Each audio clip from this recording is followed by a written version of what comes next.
Halo semuanya, perkenalkan kami dari kelompok satu yang hari ini akan meresensi film Ngeri-Ngeri Sedap. Kelompok satu beranggotakan Aldi Mulyadi, Jennifer Siona, Kelvin, Nasa Adawiyah, dan juga Patricia Angel. Tanpa berlama-lama lagi, langsung saja kita masuk ke dalam identitas karya. Film Ngeri-Ngeri Sedap dirilis pada tanggal 2 Juni 2022, bergenre komedi keluarga. Penulis naskah film ini bernama Benedion. Ia juga menyutradarai film ini. Produser yang memegang film ini bernama Dipa Andika Nurprasetyo. Rumah produksi yang memproduksi film Ngeri-Ngeri Sedap bernama Imaginary dan Visionary Film Fund. Durasi film ini selama 1 jam 54 menit. Pemeran dalam film ini adalah Tika Panggabean sebagai Mak Domu, Arswendi Bening Suara sebagai Pak Domu, Boris Bokir sebagai Domu, Gita Bebita sebagai Sarma, Lolok sebagai Gabe, dan juga Indra Jegal sebagai Sahat. Selanjutnya masuk ke dalam orientasi. Film berjudul Ngeri-Ngeri Sedap merupakan salah satu film bertema keluarga yang menarik perhatian para penonton. Film ini mewakili Indonesia di laga Oscar pada 12 Maret 2023. Film ini rilis pada tahun 2022 yang menceritakan tentang keriruan Mak Domu terhadap ketiga anak laki-lakinya yang merantau ke Pulau Jawa. Selanjutnya sinopsis. Pada suatu hari, terdapat sebuah keluarga dengan kepala keluarga bernama Pak Domu yang saat ini tinggal bersama istri dan anak perempuannya bernama Sarma. Istri Pak Domu ingin sekali bertemu dengan ketiga anak laki-lakinya, yaitu Domu, Gabe, dan juga Sahat yang saat itu sedang merantau di Pulau Jawa. Anak pertama bernama Domu bekerja sebagai BUMN di kota Bandung dan mempunyai pacar berdarah Sunda. Lalu Gabe meninggalkan gelar sarjana hukumnya untuk menjadi seorang pelawak terkenal. Sedangkan Sahat, anak paling bungsu, setelah menyelesaikan kuliahnya, ia memilih untuk menetap di Yogyakarta dan merawat seorang bapak tua yang dianggap sebagai ayahnya sendiri. Pak Domu dan juga istrinya selalu meminta ketiga anak laki-lakinya tersebut untuk pulang ke rumah. Akan tetapi, permintaan tersebut selalu ditolak lantaran keluarga mereka yang tidak harmonis dengan ayahnya yakni Pak Domu. Oleh karena itu, Pak Domu dan juga istrinya merencanakan untuk pura-pura bertengkar dan berencana cerai untuk mendapatkan perhatian yang pada akhirnya berhasil. Walaupun nyatanya hal tersebut justru membuat keluarga tersebut menjadi semakin semerawut. Selanjutnya, analisis film. Unsur intrinsik. Tema yang diangkat film ini adalah keluarga. Alur yang dipakai merupakan alur campuran. Latar tempat yang dipakai adalah tepian Danau Toba. Latar suasana film ini mengandung suasana yang kesal, sedih, dan mengharukan. Penokohan Pak Domu. Pak Domu sebagai suami dan seorang ayah. Pak Domu adalah pribadi yang sangat keras kepada keluarganya. Ia selalu berusaha untuk membuat keluarganya terlihat harmonis dan baik di mata semua orang. Mak Domu. Seperti kebanyakan wanita, Mak Domu sudah terbiasa berdiam diri dan hanya mengikuti perintah-perintah sang suami. Domu Purba. Domu Purba adalah anak pertama dari pasangan Pak Domu dan Mak Domu. Semenjak SMP, Domu Purba sudah merantau ke Medan dan kini tinggal di Tanah Sunda. Satu-satunya hal yang membuat pria ini tidak mau pulang ke rumah karena sang ayah yang tidak merestui calon istrinya. Pak Domu menolak dengan keras karena Pak Domu hanya ingin menantu keturunan Batak agar keluarga tidak malu. Sarma E. Purba. Sarma E. Purba adalah satu-satunya anak perempuan dalam keluarga Pak Boru dan Mak Boru. Menjadi orang paling netral dalam keluarga. Ternyata Sarma menyimpan banyak luka dan pengorbanan. Gabe Purba. Gabe Purba adalah anak ketiga dari pasangan Pak Domu dan Mak Domu. Meski ia lulusan sarjana hukum, ternyata Gabe tidak pernah menyukai studinya tersebut.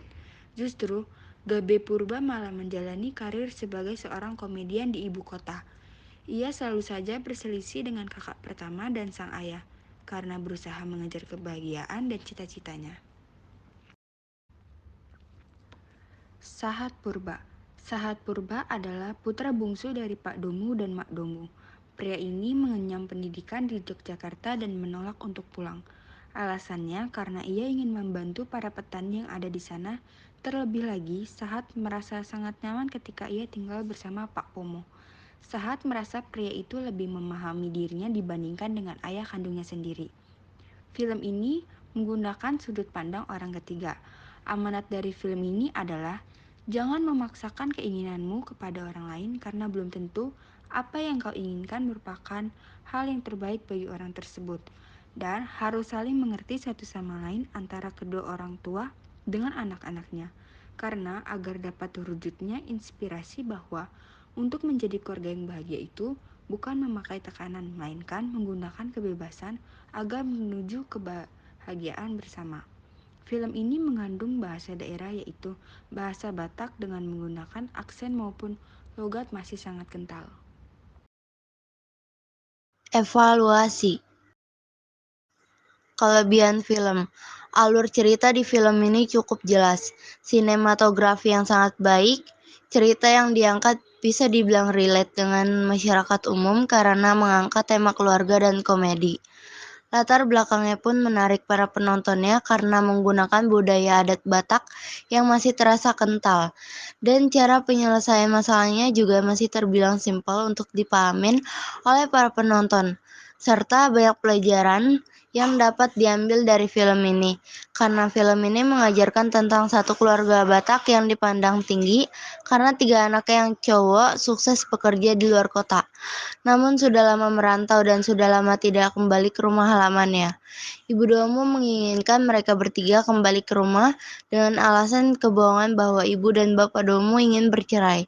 Karena alasan tersebut yang membuat mereka bertiga pulang dan menemui orang tua mereka. Namun ibu dan bapak Domo mengulur waktu karena masih ingin berlama-lama lagi bersama ketiga anaknya. Tetapi ketiga anaknya tidak bisa karena mereka masih punya tanggung jawab dalam pekerjaannya di luar kota. Dan pada akhirnya Ibu Domo jujur karena telah berbohong dan Bapak Domo bisa berdamai dengan dirinya sendiri dan juga anak-anaknya. Kekurangan film. Kekurangan dari film ini berada di bagian bahasa. Ada beberapa bahasa Batak yang tidak ada terjemahnya. Hal itu sulit untuk dimengerti dan terdapat beberapa penyelesaian masalah yang tidak ada kejelasannya. Seperti di saat Pak Domo mendatangi orang yang dipermasalahkan oleh dirinya, seperti calon istri Domo, Pak Pomo orang yang dijaga Sahat, dan stasiun TV tempat Gap bekerja untuk bertanya tentang anaknya selama bersama mereka, namun tidak ada scan di mana Pak Domo berbincang dengan Domo dan Sahat. Setelah itu dilanjut dengan scan Pak Domo mendatangi Mak Domo bersama anak-anaknya. Dan cerita ini masih membuat para penontonnya merasa tergantung oleh kelanjutan di akhir cerita. Yang terakhir, rekomendasi. Film ini sangat cocok untuk keluarga, dikarenakan film ini mengangkat cerita tentang seorang ayah yang mengekang segala sesuatu yang ingin anak laki-lakinya lakukan. Sehingga anak laki-lakinya memilih untuk meninggalkan rumah dan hanya menyisakan anak perempuannya saja yang tinggal bersama bapak dan ibunya. Dari film ini, kita dapat memetik amanat yang dapat menjadi bahan evaluasi orang tua serta anak dalam kehidupan berkeluarga. Menurut kami, film ini cukup ringan karena film ini tidak hanya membahas tentang masalah keluarga dari awal hingga akhir, tetapi diselingi juga beberapa adegan komedi yang membuat penonton tertawa. Sehingga kami sangat amat merekomendasikan film ini untuk ditonton bersama keluarga Anda. Sekian dari kelompok kami, terima kasih telah menyaksikan video ini. Semoga video ini dapat bermanfaat bagi kita semua. Terima kasih.